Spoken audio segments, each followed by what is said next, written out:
James Webb తీసిన ఈ photo చూడండి. దాన్ని పిల్లర్స్ ఆఫ్ క్రియేషన్ అంటారు. ఇది ఒక మేఘంలా ఉంది కదూ. ఇలాంటి స్పేస్ మేఘాల్ని నెబులా అంటారు.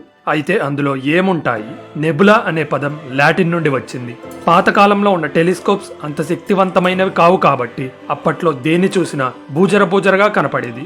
కాబట్టి మనకి దగ్గరలో ఉన్న ఆండ్రోమెడా గెలాక్సీను పట్టుకొని ఆండ్రోమెడా నెబులా అంటం మొదలు పెట్టారు. అయితే మోడర్న్ టెలిస్కోప్స్ వచ్చిన తర్వాత కథ మారిపోయింది. అప్పటి వరకు నెబులా అనుకున్న ఆండ్రోమెడా లాంటి వస్తువులు గెలాక్సీస్ అని, వాటిలో బిలియన్స్ కొద్ది స్టార్స్ ఉంటాయి అని తేలింది. ఈ గెలాక్సీస్ లో దుమ్ము మరియు ధూళితో తయారయ్యి ఉన్న ఆస్ట్రోనామికల్ వస్తువుల్ని నెబులా అని ఈ రోజుల్లో సైంటిస్టులు పిలుస్తున్నారు. అసలు నెబులా ఎక్కడ ఉంటుంది? స్టార్స్ మధ్యలో ఉన్న ఖాళీ ప్రదేశాల్లో ఈ నెబులాస్ ఉంటాయి. ఈ ఖాళీ ప్రదేశాల్ని ఇంటర్స్టెల్లార్ మీడియం అంటారు. మీరు స్నేక్ అండ్ ల్యాడర్స్ గేమ్ ఆడే ఉంటారు కదా, అందులో డైస్ ఉంటుంది చూడండి. ఇంటర్స్టెల్లార్ మీడియంలో ఆ డైస్ అంత సైజులో ఉన్న ఖాళీలో ఒక ఆటం మాత్రమే ఉంటుంది. కాబట్టి స్పేస్ ఎంత ఖాళీగా ఉంటుందో తలుచుకుంటే భయం వేస్తుంది. కాబట్టి కొన్ని చోట్ల ఆటమ్స్ ఎక్కువగా ఉంటాయి. ఎంత ఎక్కువగా అంటే టెలిస్కోప్స్ నుండి చూసినప్పుడు వీటిని కనిపెట్టేయొచ్చు. వీటినే నెబులా అంటారు. స్పేస్ లో కలర్స్ గా అందంగా కనపడే వస్తువుల్లో నెబులాస్ ముందుంటాయి. వాటిల్లో ఏ పదార్థం ఉంటే దాన్ని బట్టి నెబులాస్ ను డిఫరెంట్ టైప్స్ గా కేటగరైజ్ చేయొచ్చు. దాదాపు అన్ని నెబులాస్ లో గ్యాసే ఉంటుంది. తామంతట తాము కాంతిని పుట్టిస్తూ అవి మనకి అందంగా మెరుస్తూ కనబడతాయి. అయితే ఇంకొన్ని నెబులాస్ లో దుమ్ము ఎక్కువగా ఉంటుంది. వీటిని డార్క్ నెబులా అంటారు. ఏదైనా స్టార్ ముందు ఈ డార్క్ నెబులా ఉంది అంటే ఆ స్టార్ నుండి వస్తున్న కాంతి మనకి అస్సలు కనపడదు. ఎమిషన్ నెబులాలో ఉన్న గ్యాస్ నుండి మన సూర్యుడి లాంటి స్టార్స్ పుడతాయి. ఈ నెబులాలో గ్యాస్ ఎంత వేడిగా ఉంటుందంటే ఆ గ్యాస్ కాంతిని పుట్టిస్తుంది. దీనికి ఎగ్జాంపుల్ ఒరయన్ నెబులా. రిఫ్లెక్షన్ నెబులాలో కూడా స్టార్స్ పుడతాయి, కానీ దాని గ్యాస్ సొంత కాంతిని పుట్టించే అంత వేడిగా ఉండదు. కాబట్టి NGC 1999 లాంటి నెబులాస్ ను దాంట్లో ఉండే స్టార్స్ ని బట్టి గుర్తించొచ్చు. ఒక స్టార్ చనిపోతున్నప్పుడు దాంట్లో ఉన్న పదార్థం మొత్తాన్ని ఒక బాంబులాగా బయటికి వదులుతుంది. ఇలాంటి పదార్థాన్ని ప్లానెటరీ నెబులా అంటారు. దీనికి ఎగ్జాంపులే ఈ ఇమేజెస్ లో కనపడే హీలిక్స్ నెబులా. సూపర్నోవా రెమినెంట్ నెబులా మరియు ఇందాక చెప్పిన ప్లానెటరీ నెబులాకు ఒకే ఒక్క తేడా ఉంది. ప్లానెటరీ నెబులా అనేది స్టార్ చనిపోతున్నప్పుడు పుడితే, రెమినెంట్ నెబులా అనేది స్టార్ పూర్తిగా చనిపోయి సూపర్నోవాగా పేలిన తర్వాత పుడుతుంది. జేమ్స్ వెబ్ తీసిన ఈ ఫోటోలో ఉన్న క్రాబ్ నెబులానే రెమినెంట్ నెబులాకు ఎగ్జాంపుల్. అసలు నెబులాకి స్టార్స్ కి సంబంధం ఏంటి? స్టార్ లైఫ్ సైకిల్లో నెబులా కీలక పాత్ర పోషిస్తాయి. డిఫ్యూజన్ ఎమిషన్ నెబులాలో ఉన్న వాయువు, దుమ్ము, ధూళి నుండి స్టార్స్ పుడతాయి. అందుకే వీటిని స్టెల్లార్ నర్సరీస్ అని కూడా అంటారు. పిల్లర్స్ ఆఫ్ క్రియేషన్ మరియు ఒరయన్ నెబులా ఇదే కేటగిరీ కిందకు వస్తాయి. వీటిల్లో ఇంత మెటీరియల్ ఉన్నా ఆ ఒక్కటి లేకపోతే ఏం జరగదు. అదే గ్రావిటీ. ఎటు పడితే అటు తేలుతున్న గ్యాస్ మొత్తం గ్రావిటీ వల్ల ఒక చోట చేరి నెబులాగా మారుతుంది. ఇదే గ్రావిటీ నెబులాలో మెటీరియల్ మొత్తాన్ని హై ప్రెషర్ దగ్గర నొక్కేసి స్టార్స్ ను పుట్టిస్తుంది. ఇక స్టార్స్ తమ అంతిమ దశకు చేరినప్పుడు ఇంకో టైప్ నెబులా పుడుతుంది. అదే ఎమిషన్ నెబులా. ఇంకో 5 బిలియన్ సంవత్సరాల తర్వాత మన సూర్యుడి లాంటి స్టార్స్ మధ్యలో ఉన్న కోర్స్ కంప్రెస్ అవుతాయి. కాబట్టి వాటి చుట్టూ ఉండే గ్యాస్ దీపావళి టపాసుల్లాగా పేలినప్పుడు వచ్చే నిప్పుల్లాగా బయటికి వచ్చేస్తాయి. ఈ గ్యాస్ మొత్తాన్ని ప్లానెటరీ నెబులా అంటారు. అలా అంటారు, కానీ దీనికి ప్లానెట్స్ కి అసలు సంబంధమే ఉండదు. హలో ఫ్రెండ్స్, మీరింకా ఇలాంటి ఇంట్రెస్టింగ్ వీడియోస్ చూడాలంటే ఛానల్ సబ్స్క్రైబ్ బటన్ నొక్కి బెల్ ఐకాన్ క్లిక్ చేయండి. డిఫ్యూజన్ ఎమిషన్ నెబులా అయితే ఏ షేప్ లో పడితే ఆ షేప్ లో ఉంటుంది. కానీ ప్లానెటరీ నెబులా రౌండ్ గా ఉంటాయి. అయితే అన్ని స్టార్స్ పేలేటప్పుడు డిఫ్యూజన్ ఎమిషన్ నెబులా టైప్ లో గ్యాస్ బయటికి వదలవు. మన సూర్యుడి లాంటి పెద్ద పెద్ద స్టార్స్ సూపర్ నోవాగా పేల్తాయి. దీని నుండి వచ్చే చెత్త అంతా సూపర్నోవా రెమినెంట్ నెబులా అనే ఇంకో కొత్త నెబులాను పుట్టిస్తుంది. దీనికి ఎగ్జాంపులే ఈ క్రాబ్ నెబులా. అసలు సూపర్నోవాలో ఏముంటుంది? ఇది కనుక్కోవడానికి జేమ్స్ వెబ్ టెలిస్కోప్ క్రాబ్ నెబులాను ఫొటోస్ తీసింది. 969 సంవత్సరాల క్రితం, అంటే 1054 ఏడిలో విశ్వంలో ఒకానొక ఎనర్జెటిక్ ఈవెంట్ జరిగేటప్పుడు పుట్టే కాంతి భూమికి చేరుకుంది.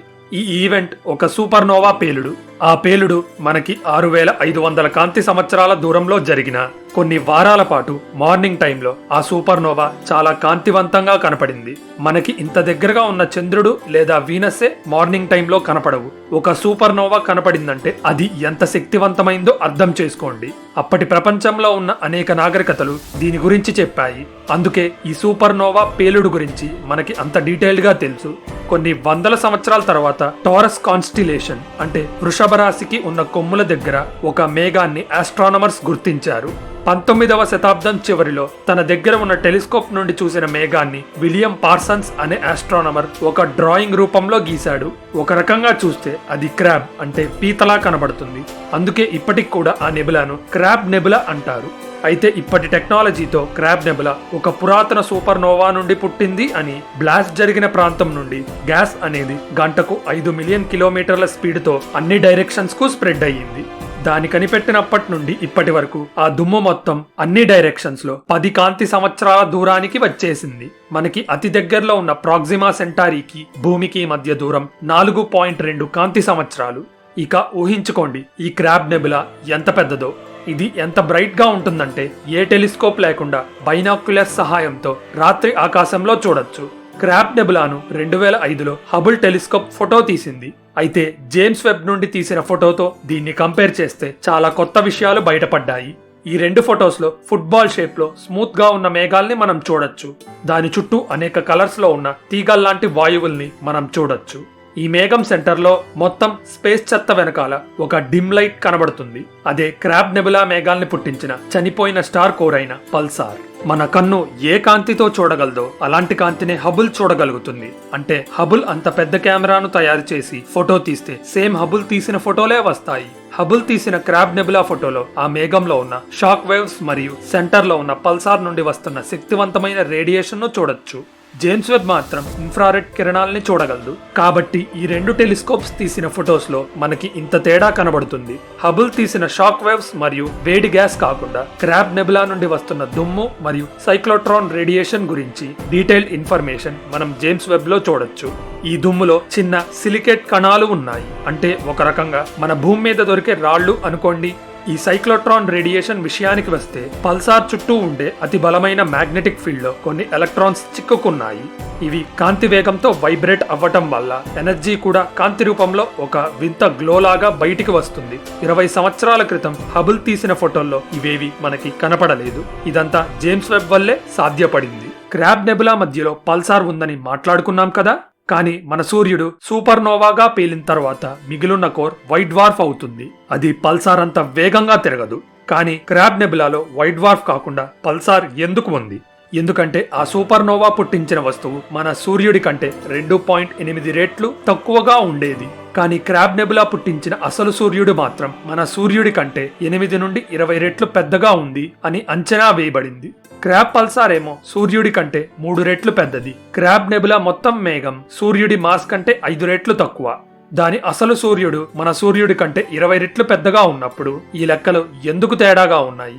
మిగిలిన పదార్థమంతా ఎటుపోయింది? క్రాబ్ నెబులా మేఘాల్లో దాగున్న ఇంకొక వస్తువును మనం చూడలేదు. అదే ఈ మాస్ డిఫరెన్స్ కు కారణం అయ్యుండొచ్చు అని సైంటిస్టులు భావిస్తున్నారు. ఈ వస్తువును మన జేమ్స్ వెబ్ మరియు హబుల్ కూడా గుర్తించలేకపోయాయి. సో ఆస్ట్రానమీ రంగంలో మనం సాధించాల్సింది ఎంతో ఉంది.